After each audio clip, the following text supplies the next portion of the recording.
আসসালামু আলাইকুম। আশা করি সবাই ভালো আছেন। আজকে আপনাদের সাথে একটি খুবই গুরুত্বপূর্ণ বিষয় নিয়ে কথা বলার জন্য উপস্থিত হয়েছি এবং বিষয়টি খুবই সেনসিটিভ। বিষয়টি কি হতে পারে? বিষয়টি হচ্ছে গিয়ে, যদি আপনার স্ত্রী রাগ করে অথবা জেদের বসে বাপের বাড়ি চলে যায় এবং গিয়ে ক্ষান্ত না হয়, বরঞ্চ মামলার হুমকিতে, তখন কি করবেন আপনি? তো এখন অবশ্যই বুঝতে পারছেন যে আমাদের দৈনন্দিন জীবনে বিষয়টি কতটা ওতপ্রোতভাবে জড়িত এবং খুবই সেনসিটিভ ইস্যু। তো মূল কথায় চলে আসি যে অনেক সময় দেখা যায় যে স্ত্রী জেদের বসে অথবা রাগ করে বাপের বাড়ি চলে যায়, এই পর্যন্তই ক্ষান্ত থাকে, কিন্তু সেখানে যাওয়ার পর দুষ্টু লোকদের কুপরামর্শে তার স্বামীকে ফোনে অথবা অন্য কারোর মাধ্যমে বা সরাসরি মিথ্যে মামলা দেওয়ার হুমকি দিয়ে থাকে।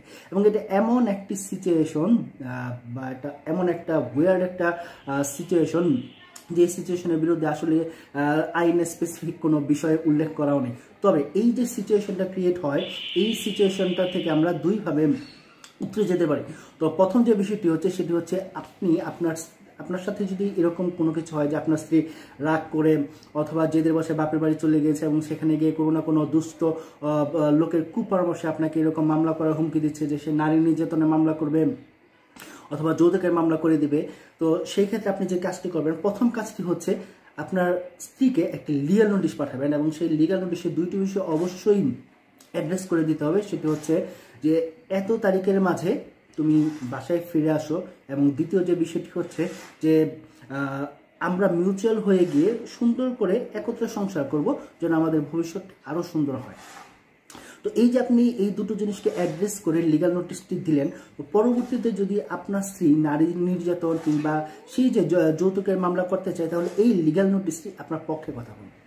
তো দ্বিতীয় যে বিষয়টি হচ্ছে, এরপরেও যদি আপনি মনে করেন যে সিচুয়েশনটা এতটাই ফগি যে এই লিগ্যাল নোটিশের উপর আপনি ভরসা করতে পারছেন না এবং কন্টিনিউয়াসলি আপনার স্ত্রী আপনাকে হুমকি দিয়েই যাচ্ছে, তখন যেই কাজটি করতে পারেন সেটি হচ্ছে গিয়ে আপনার স্থানীয় এখতিয়ারাধীন যে নির্বাহী ম্যাজিস্ট্রেট রয়েছে তার এখানে গিয়ে 107 ধারায় একটি মামলা করে দিতে পারেন যে আপনাকে হুমকি দিচ্ছে মামলা করা অথবা অন্যভাবে হুমকি দিচ্ছে।